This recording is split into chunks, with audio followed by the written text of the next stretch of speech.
तो इस वीडियो में भगवान कारसदेव बाबा का संपूर्ण इतिहास बताया गया है, इसलिए वीडियो को लास्ट तक ज़रूर देखें और यदि वीडियो पसंद आए तो चैनल को सब्सक्राइब ज़रूर कर लें। साथ ही यदि आपके पास कारसदेव से जुड़ी और कोई बात हो तो उसे कमेंट में ज़रूर बताएं और जो भी गलती हुई हो उसके लिए क्षमा करें। कारसदेव का इतिहास लगभग 1200 से 1500 साल पुराना है। बात करते हैं उनके जन्म से पहले की, तो उनके पिता का नाम राजू गुर्जर और चाचा का नाम गोरे गुर्जर था और वह चंदीले वंश में जन्मे थे। वह राजस्थान के अलवर जिले के गढ़राजौर में रहा करते थे। राजू की शादी सोड़ा से हुई और गोरे की भी शादी हो गई, पर राजू को कोई भी संतान की प्राप्ति न हुई। तब वह शिव शंकर का तप करने लगे। तप के प्रभाव से उनके घर में एक पुत्री का जन्म हुआ, जिनका नाम उन्होंने एलादी रखा, और गोरे के भी एक पुत्र और एक पुत्री सुंदर का जन्म हुआ। समय बीतता गया और एलादी बड़ी हो गई। एक समय की बात है कि एलादी कुएं पर जल भरने गई, तब वहां के राजा गढ़बेढार का हाथी बिगड़ गया और वह पीलवान और सिपाहियों को कुचलता और जो भी उसके सामने आता उसे मारते हुए खूब तबाही मचाने लगा और सैनिक उसे काबू में नहीं कर पा रहे थे। जैसे ही वह हाथी एलादी के पास पहुंचा, तब एलादी अपने सर पर मटका रखी थी। उन्होंने हाथी के पैर पर बंधी जंजीर पर अपना पैर रख दिया, जिससे हाथी वहीं पर रुक गया। यह देखकर सभी लोग अचंभित हो गए और सैनिक ने इसकी सूचना राजा को दी।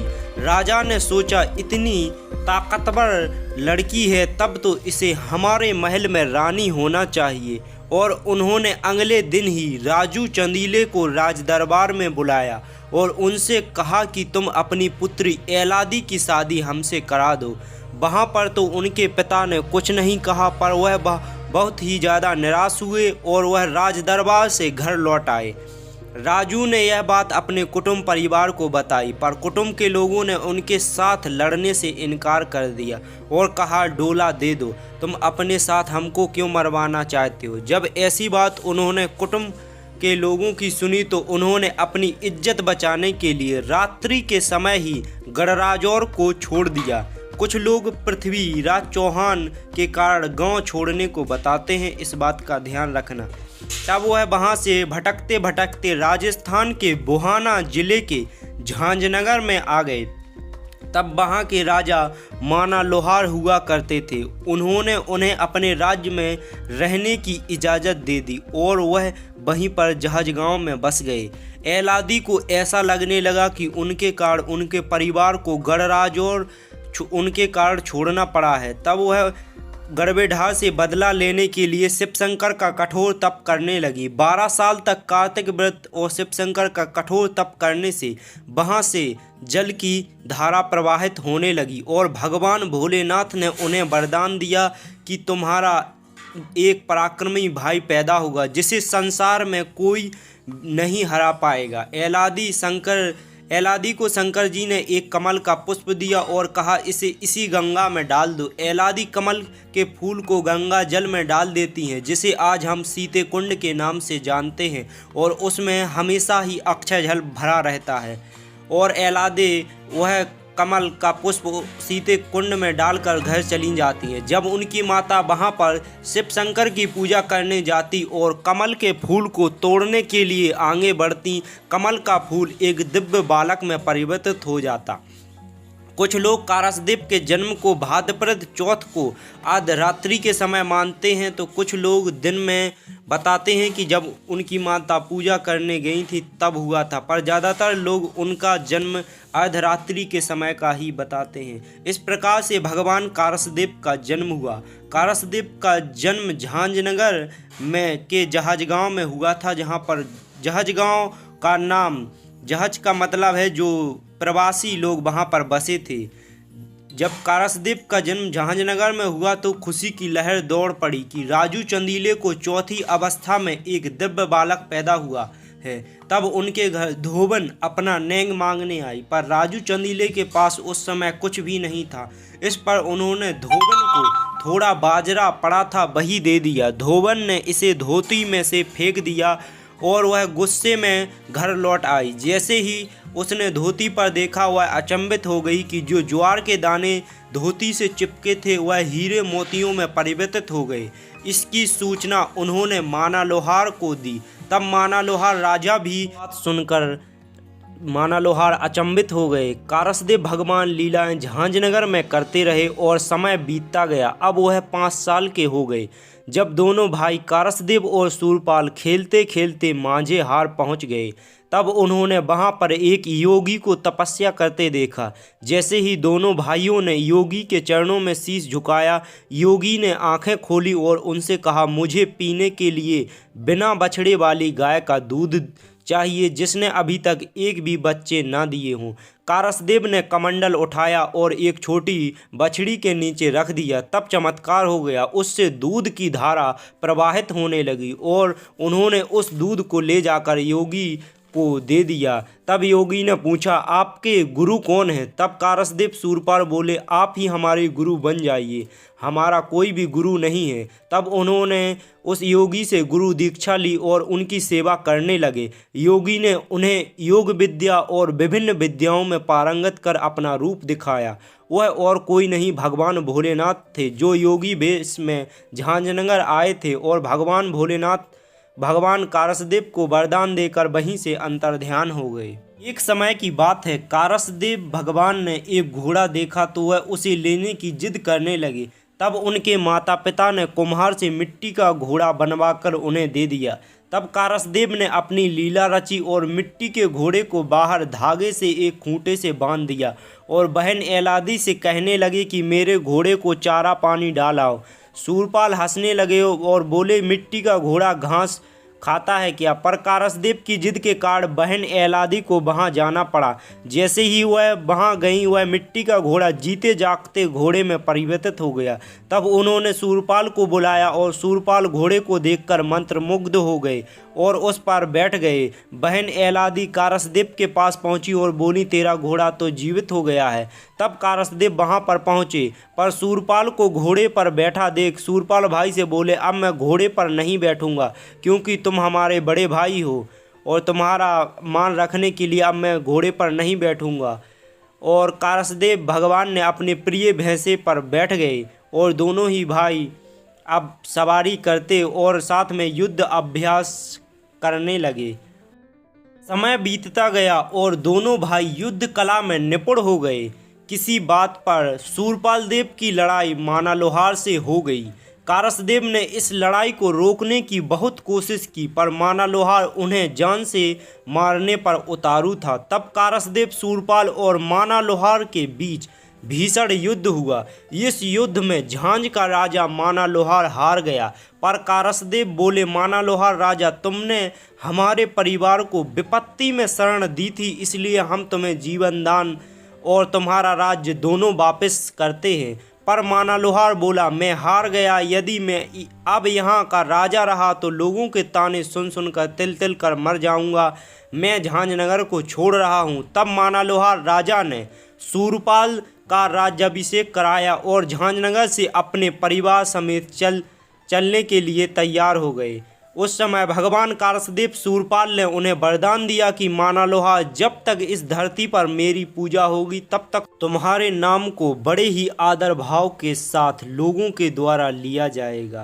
बीतता गया और सूरपाल देव की बहन सुंदर बड़ी हो गई। तब उनके परिवार ने उनकी शादी काकड़खेरा में अक्षय कुंवर के साथ तय कर दी। भगवान कारसदेव सूरपाल ने बहन सुंदर की शादी बड़े धूमधाम से की। शादी होने के बाद जब कुछ समय बीत गया तब सूरपाल की माता बोली, बेटा बहुत दिन बीत गए हैं, अब सावन आने वाला है, तुम अपनी बहन सुंदर को काकड़खेरा से ले आओ। तब सूरपाल देव झांझनगर से काकड़खेरा के लिए चल दिए। रास्ते में वह गढ़राजौर राज्य से निकले। तब वहाँ पर गढ़बेढार राजा की बेटी जयजमदे बागों में झूला झूल रही थी। जैसे ही उन्होंने देखा कि कोई वहाँ से घोड़े से निकल रहा है तब उन्हें अपने पास बुलवाया। सूरपाल देव जयजमदे के पास पहुँचे। जयजमदे उनके सुंदर शरीर को देखकर मंत्रमुग्ध हो गई और शूरपाल से कहने लगी, तुम हमारे महल में नौकरी करो, मैं तुम्हें अच्छे पैसे दूंगी और पिताजी से अपनी शादी की बात भी करूंगी। लेकिन शूरपाल देव ने मना कर दिया और बोले, मैं ब्रह्मचारी हूँ और मैं झांझनगर का राजा हूँ। तब जयजमदेव बोली, तेरे जैसे राजा हमारे यहाँ गोबर डालते और पानी भरते हैं। तब शूरपाल देव क्रोधित हुए और बोले, तुम्हें बहुत घमंड है राजकुमारी, यदि मैंने तुमसे सीते कुंड से पानी और अपने घोड़े की लीड साफ न करवाई तो हमारा नाम शूरपाल नहीं। और वह वहाँ से चल दिए। काकड़खेरा से अपनी बहन सुंदर को लेकर घर आ गए, पर वह बहुत क्रोधित थे और सोचने लगे, कह तो दिया है पर करेंगे कैसे, और गड़बेढार राजा की बहुत ही विशाल सेना है। तब वह एकांत में नीम के पेड़ के पास जाकर बैठ गए। जब कारसदेव को पता चला कि शूरपाल उदास है किसी बात पर, तब वह नीम के पेड़ के पास आए और कारण पूछा। तब शूरपाल जो घटना वहाँ हुई थी उन्हें बताई। तब वह बोले, बस इतनी सी बात है, और वह शिव शंकर का तप करने लगे। तब शिव शंकर प्रकट हुए और उनसे कहा, तुम्हारा कार्य सफल होगा। तब कारसदेव शूरपाल ने रात्रि के समय ही जयजमदेव का हरण करवा दिया। जब जयजमदेव ने सुबह आंखें खोली तो वह झांझनगर में थी। इसके बाद शूरपाल ने जयजमदेव से सीते कुंड से पानी भरवाया और अपने घोड़े की लीड साफ करवाई और उनके पिता गड़बेढार राजा को संदेश भेज दिया, यदि तुम में ताकत हो तो अपनी पुत्री जयजमदेव को यहाँ से ले जाओ। तब गड़बेढार राजा ने अपनी सेना सजा ली और झांझनगर पर चढ़ाई कर दी। तब गड़बेढार राजा और कारसदेव शूरपाल का भीषण युद्ध हुआ और उन्होंने गड़बेढार राजा को हरा दिया। तब गड़बेढार राजा उनके पैरों में गिड़गिड़ाकर अपनी जान की भीख मांगने लगा। तब कारसदेव शूरपाल ने उसे क्षमा कर दिया और जयजमदेव को सम्मान सहित गड़बेढार राजा को सौंप दिया। तब तक भगवान कारसदेव की उम्र 12 साल की हो गई थी। समय बीतता गया और एक दिन केसरदेव बंजारन, जो देश विदेश में व्यापार करती थी, वह झांझनगर पहुंची। किसी बात पर केसरदेव बंजारन और कारसदेव शूरपाल देव की बहस हो गई और नौबत लड़ाई की आ गई। तब दोनों के बीच भीषण युद्ध होने लगा। केसरदेव बंजारन तंत्र विद्या में पारंगत थी, इसलिए वह शूरपाल देव पर भारी पड़ने लगी। पर जैसे ही कारसदेव को पता चला कि शूरपाल और केसरदेव बंजारन की लड़ाई छिड़ गई, तब वह समझ गई कि इसे गड़बेढार ने भेजा होगा और वह यह छल से शूरपाल को मारने आई। तब वह अपने भैंसे पर सवार होकर युद्ध भूमि में पहुंच गए और केसरदेव बंजारन के मंसूबों पर पानी फेर दिया और केसरदेव बंजारन को हरा दिया। तब केसरदेव बंजारन उनके पैरों में गिड़गिड़ाने लगी। तब कारसदेव शूरपाल ने उसे क्षमा कर छोड़ दिया। तब केसरदेव बंजारन ने अपने कुछ हाथी घोड़े शूरपाल देव को भेंट स्वरूप दिए और वह झांझनगर से चली गई।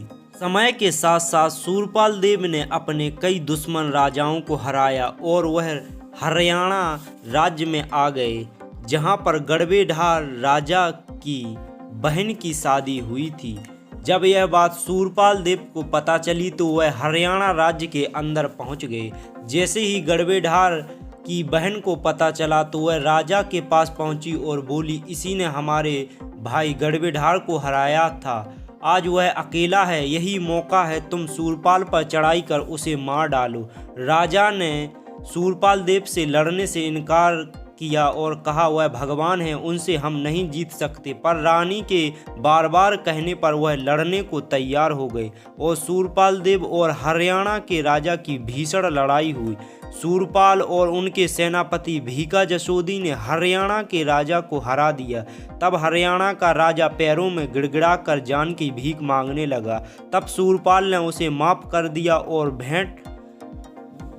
भेंट में हरियाणा के राजा ने कुछ गायों और भैंसें दी, जिसे लेकर शूरपाल देव और भीका जसोदी झांझनगर के लिए बढ़ चले और बहुत दिन हो गए थे, इसलिए वह अब युद्ध ना करते हुए सीधे अब झांझनगर को जाने की तैयारी में लग गए। चलते चलते वह चंबल नदी के पास आ गए और वहां पर स्नान ध्यान कर भीका जसोदी से बोले, अभी झांझनगर में भीषण गर्मी पड़ रही होगी, जिससे गाय भैंसों को चराने के लिए चारा क्या पानी भी पीने के लिए नहीं मिलेगा, इसलिए तुम गाय भैंसों को गर्मियों के मौसम तक यहीं रखो और जब बरसात का मौसम आ जाएगा तब गाय भैंसों को लेकर झांझनगर में आ जाना। और सूरपाल देव अपने घोड़े पर बैठकर अपने मोर के पिंजरे को हाथ में लेकर घोड़े पर बैठकर वहाँ से चल दिए और मोती झील पहुँच गए।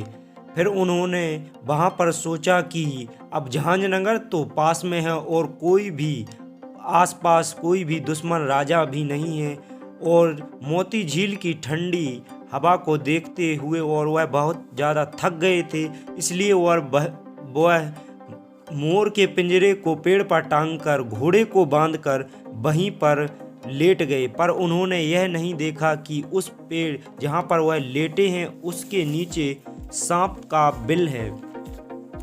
जैसे ही सुबह से शाम का वक्त होने लगा, तब सूर्य की रोशनी सूरपाल देव के चेहरे पर पड़ने लगी और उनके चेहरे से जो चंदन लगाए हुए थे उसकी बूंदें बामी के अंदर सांप के बिल के अंदर जाने लगीं, जिससे कालिया नाग जो उसमें सांप था वह जाग गया और उसने नागिन से कहा कि तुम बाहर देख कर आओ, यह किस चीज़ की खुशबू है। जैसे ही नागिन आई और बोली वहाँ पर कोई राजकुमार सो रहा है, तब सांप सोचने लगा कि यह मुझे मारने के लिए आया होगा और यदि इसको पता चल गया कि मैं यहाँ रहता हूँ तो यह मुझे ज़रूर मार डालेगा। तब उसमें से काला नाग बाहर निकलकर सूरपाल देव के पाँव में काट लेता है, जिससे सूरपाल देव की मृत्यु हो जाती है। उन सांप को घुसते हुए मोर पिंजरे से देख लेती है और घोड़े से कहती है। तब घोड़ा मोर के पिंजरे को अपने मुंह से खोल देता है और सांप के बिल को अपने पैरों से बंद कर देता है। उनका पालतू मोर संदेश लेकर झांझनगर पहुंच जाता है। एलादी अपने मोर को देखकर उसे पास बुलाती हैं। मोर उनके पास पहुंच जाता है और वह संदेश एलादी को सुनाता है। जैसे ही एलादी यह संदेश सुनती वह कारसदेव के पास जाती। तब कारसदेव भगवान सो रहे थे। उन्हें सोता देख बहन सोचने लगी, यदि इन्हें योग निद्रा से जगाया और यदि भाई क्रोधित हुआ तो मैं उनकी क्रोधाग्नि से मर जाऊंगी। तब वह सुंदर बहन के बच्चों नैना और कमला को वहाँ खेलने के लिए छोड़ देती हैं। बच्चों के खेलने से भगवान कारसदेव जाग जाते हैं और भानेजन को देखकर उन्हें गले से लगा लेते हैं। तब एलादी उनके पास आती और सारी बात बताती। पर कारसदेव भगवान आज अपने भाई सूरपाल के लिए फिर से कमल का पुष्प बन जाते और उन्हें मोर वहाँ से उड़ाकर मोती झील के लिए चल देता। रास्ते में उन्हें शिकारी मिलते जो मोर को आता देखकर उस पर तीर छोड़ने लगते। जब यह कारसदेव भगवान देखते तो वह मोर से नीचे उतारने को कहते और कमल के पुष्प से फिर से मानव देह धारण करके शिकारियों के पास जाते। शिकारी कारसदेव भगवान को देखकर डर जाते और अपने आप को दूध वाला बताने लगते। कारसदेव के दूध मांगने पर वह उन्हें जहर का कटोरा पीने को दे देते, पर इससे कारसदेव भगवान को उस जहर के कटोरे जो जहर पिया उसका कोई भी असर नहीं हुआ। तब शिकारी यह देखकर अचंभित हुए और उनके पैरों में गिड़गिड़ाकर अपनी जान की भीख मांगने लगे और अपनी गलती की क्षमा याचना करने लगे। तब कारसदेव भगवान ने कहा कि तुम हमारे साथ मोती झील में चलो और जो भी तुम्हारे पास जहर निकालने का सामान है उसको भी साथ ले लो। इसके बाद शिकारी कारसदेव बाबा के साथ मोती झील के लिए चले जाते हैं। कारसदेव शिकारियों को लेकर मोती झील में पहुंचकर तब वहां पर शिकारी अपनी जड़ी बूटी लगाते पर जहर नहीं उतरता। तब वह बीन से सांप को बुलाने लगते पर सांप वहां पर नहीं आता। तब कारसदेव से शिकारी कहते, राजन शाम हो गई है, अब हमें घर जाने दो। तब कारसदेव उन्हें जाने की आज्ञा दे देते और अपने शरीर को छोटा कर सांप के बिल के अंदर चले जाते और सांप को पकड़कर बाहर ले आते। तब सांप सूरपाल देव के पैर से जहर निकालता और अपनी जान की भीख मांगता और गलती की क्षमा याचना करता, साथ ही वरदान देता। तब कारसदेव सांप से वचन ले लेते, तुम आज से किसी को भी सोते समय नहीं डसोगे। तब से आज तक काले नाग सोते समय नहीं काटते हैं। साथ ही नाग ने वरदान दिया कि यदि कोई भी सांप का काटा मरीज तुम्हारे पास आएगा तो उसके ऊपर सांप के जहर का कोई भी असर नहीं होगा। तब कारसदेव भगवान सांप के जहर को एक कटोरे में भरते हैं और उनके 2 विश्वास पात्र सेवक इस सांप के जहर को पी जाते हैं, जो बाद में हीरामन और हीरा भूमिया बनकर अवतार लेते हैं और कारसदेव भगवान के साथ ही पूजे जाते हैं। समय बीतता जाता है और वह अब भगवान शंकर के धाम हिमालय की यात्रा की तैयारी करने लगते हैं। कुछ लोग बताते हैं कि उन्हें गाय ने श्राप दिया था, जिसके कारण भगवान कारसदेव और शूरपाल को हिमालय की यात्रा पर 12 साल के लिए जाना पड़ा था। तब कारसदेव शूरपाल हिमालय की यात्रा पर चल देते हैं। कुछ समय बाद ही काकड़खेड़ा में शूरपाल देव की बहन सुंदर की आकस्मिक मृत्यु हो जाती है, तो बहन सुंदर के बच्चे एलादी के साथ ननिहाल में रहने लगते हैं। जब उनकी उम्र थोड़े बड़े हो जाते हैं तब एलादी उन्हें वापस काकड़खेड़ा भेज देती हैं। समय बीतता जाता है और सुंदर की जो बेटी थी वह शादी योग्य हो जाती हैं। तब बहन एलादी बहन सुंदर की जगह काकड़खेड़ा से भात लेकर झांझनगर के लिए आती हैं। तो उनका देवर भी भात खिलाने झांझनगर आता है, पर झांझनगर में उनके परिवार के लोग भात लेने से इनकार कर देते हैं।